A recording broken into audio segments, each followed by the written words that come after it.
Black women are 3 times more likely to be rejected for jobs at the UK police force. We're going to read into this more from Byline Times, you guys. Let's go.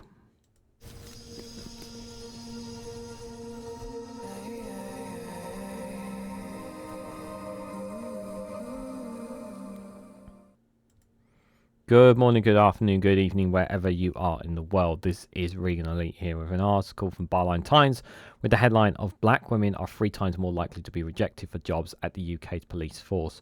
During a 3-year recruitment of 20,000 officers, police were able to achieve gender partly, but when it came to black women, acute discrimination was clear. Guys, while you're here, make sure you hit the like button and share it across social media so others are notified of this video. We've talked many times in the past, but just to kind of, for those who haven't been keeping up, who probably, for those who don't know, we know, for those who don't know, there's always been discrimination, sadly, within the British UK police force.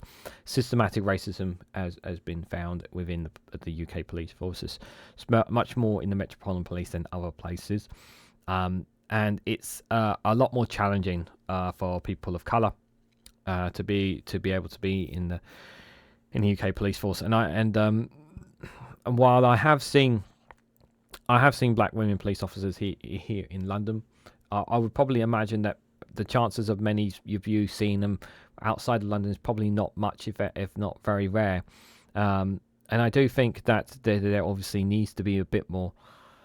There needs to be more done to ensure that people are recruited based off their profiles, of what their background and their knowledge, and based off who they are, and not so much by the colour of their skin. Now, I don't know obviously what happens in that room when it comes to them sitting down the interviews, and I probably expect that 1 or 2 police forces may respond to this article and call this absolute BS potentially. I'm only alleging, obviously, to say that, and that candidates are chosen specifically on whether or not they are good enough, whether they're strong enough and capable enough of the job will be the question. But I have said that the police force is broken. I've said this many times in the past, that it's not just obviously the last 14 years of the Conservatives, it's under the previous Labour government as well. There is a long track record of the British police force not being anywhere near the standard that people expect it to be, and I have said this on numerous occasions throughout my time, and my position still has not changed. Just because the government has we have changed political parties does not make me have me believe that reforms are going to fix our police system. I do not believe for a second, even after 14 years of Conservatives, that we now have a more serious government. I do not believe that the police force will get better. It may get better, but not in terms of the levels that the standards that I would expect it to. As standards, I'm sure that many of you would expect it to. Do you think honestly that now that there's a Labour government in, do you think people are going to pick up that phone and call the police still, when the trust between them and the police force is severely broken? No. Many people just do not trust their police in their areas, and that is the sad reality. I've had many people in comment sections when I've talked about police forces in the past say about how police forces in their areas I either don't respond or treat people indifferently because of the colour of their skin. That I've heard so many stories, and I'm not even talking about mainstream media. I'm literally talking about local levels from local people. So there is a fundamental issue with the police force. Now, my suggestion has been to dissolve the police force and build up a new one. You build up a new one from scratch, and as you build up a new one, you dissolve the current systems in place. And I would apply this to many parts of England. I can't speak so much about Scotland, so only Scottish viewers can say in the comments down below if they feel that their police force is not up to scratch, or even for Wales for that matter. If you're from either of those two, or even over in Northern Ireland, please feel free to add your comments in your areas down below. But I do generally believe that reform is not the answer, because we've kept hearing so many times about how they're going to reform the police, or they're going to change things from within and all that, and then nothing changes. There's another scandal out, or a police officer has done this. The trust is still broken. I don't see that trust being repaired, and that's how I feel about our police. That's not to say there aren't good police officers. There are good police officers out there. There are some. But we hear more about bad stories than we do hear about good stories. And that is the reality of people's perceptions of the police. And it's a shame as well. It really is a shame. So black women applying to the police force are 3 times as likely as white women and men to be rejected, the Media Storm data investigation has found. Despite their growing novelty for institutional sexism, UK police force were at least able to claim that they had achieved a gender partially in recruitment, with male and female applicants enjoying equal successful rates of 20% during Police Uplift, the 3 years Conservatives-led recruitment of 20,000 police officers, which ended in March 2022. Well, that's nice, but do people feel safer on the streets as well? Yet Media Storm's data obtained by the Freedom of Information request shows that while 1 in 5 female applicants got in, only 1 in 14 black women did. When stripped to binaries, we forget about intersections. And there's one intersection that is often forgotten about all others: the intersection of gender and race, especially when it comes to black women. As our data shows, failing to look at intersections often hides more than it reveals. In this case, a positive discrimination for white women has hidden acute discrimination against black women and allowed it to continue unhabituated. Speaking about misogyny, and layered and integrated prejudge against black women, criminologist Dr.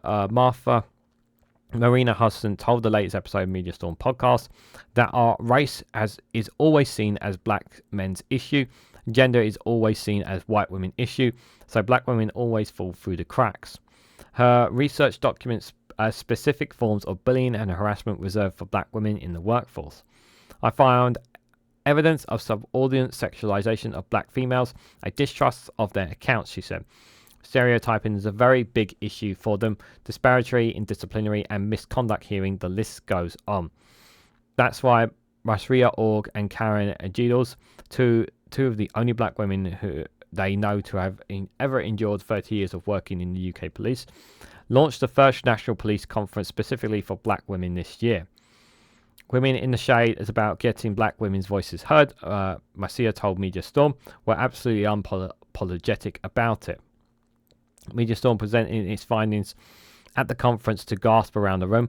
Marcia recalled, for many it provided unequivocal statistical validation for something that they have suspected, but has been too easily gaslit into disbelieving, being the sole black woman in their department. Notably, the gasp around the conference room came from predominantly black women because it was predominantly black women at the conference. It's interesting to observe Marcia because nowhere did we say any of the marketing material that white people weren't welcome. What we said is that it was focused on black women. This is the heart of the problem, the fact that mainstream society considers intersexual discrimination on a marginal issue for people in the margins. We're not excluding our white colleagues, black men, white men, or anybody else, Marcia said, because we cannot do this alone. If we want to make improvements in terms of equality and diversity and equality, then it has to be everyone pinching in. One woman who has experienced the worst of police misogyny has done some of the best work to counter it is Mina Smallman. Her two daughters, 27-year-old Nicole Smallman and 26-year-old Baba Henry, were murdered in June 2020. Their bodies were found at Freight Country Park in Wembley. 2 Met PCs were jailed for taking photos of their bodies and sharing them in degrading WhatsApp messages. Mina has always pointed to racist police neglect and abuse throughout the ordeal, yet continuously seeks to bridge divides in the discussion. I don't want any sides, she told Media Storm. This affects all of us. All of us were born from a woman. All of us have female members in our family. We're all invested in the safety of women and girls. That is my only agenda. For Mina, this meant sidelining her intersectionally in her approach. I've elected to broaden my brush from just women and girls of colour to all women and girls. But it is more to do with strategy than reality. My sisters are the lowest on the rug. Be it health, be it work, be it whatever, they are my people. I want it to be remembered that a woman of colour, a girl of colour, we are the last to be considered in every aspect of this world. In what she calls a gift from God, Mina has forgotten the man who murdered her daughters, but she has not forgotten the system that failed to protect them. The institutions are failing and feels it's appropriate to cover up the truth. God hasn't given me the gift of freedom from that because it needs me to have the fire in my belly. Mina has channeled her pain into constructive campaigns and wants to help others do so the same. In July will be the launch of her memoir, A Better Tomorrow, a life lessons in hope and strength. Is characterized by pragmatic optimism. Because for all that she has endured as a black mother of 2 murdered daughters, Mina sees this as a time in which change is finally within reach. We have an opportunity, a moment in time where police officers have first-hand experience of what it's like to be a black person. Because they now know what it feels like to be under unfair scrutiny, not trusted. Everyone's watching you. Everyone's deciding whether you're good or bad. This could be the pivotal point where we deliver the best support and the best human beings that we can be. Let's hope the institutions listen. And I hope the institutions are listening. I generally hope so. And my deepest sympathies goes out to Mina and anyone else who has suffered terrible tragedies and ordeals that have had to gone through that. I generally do, guys. I really hope it does make the impact that it does. I'm not going to hold my breath on it because I feel like that the police have just let people down time and time again. I want to say that they are going to listen. I really want to believe it. I really do, guys. But I'm not going to hold my breath to it. There is just not enough being done. I would say let's see where the police force are is in maybe 6 months or a year's time. Maybe then things may be better. But honestly, as of right now, I'm not holding my breath on anything on with regards to our British police force. If I'm honest. Maybe guys some disagree with me. Maybe you guys some think that maybe that there can be some change.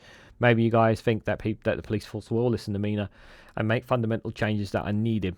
What do you guys honestly think about this story and more, and about our UK police force? Let me know in the comment section down below. If you found this video interesting, please hit the like button. We greatly appreciate it. Share it across social media so others are notified of this video, and subscribe because it really does help support the channel. And if you want to go one step further, financially support me and the work that I do here, you can do so by becoming a YouTube member for as little as 99p, or join me on Rumble or Patreon for exclusive content on those platforms. So thank you all so much for watching. I hope to catch you all very soon.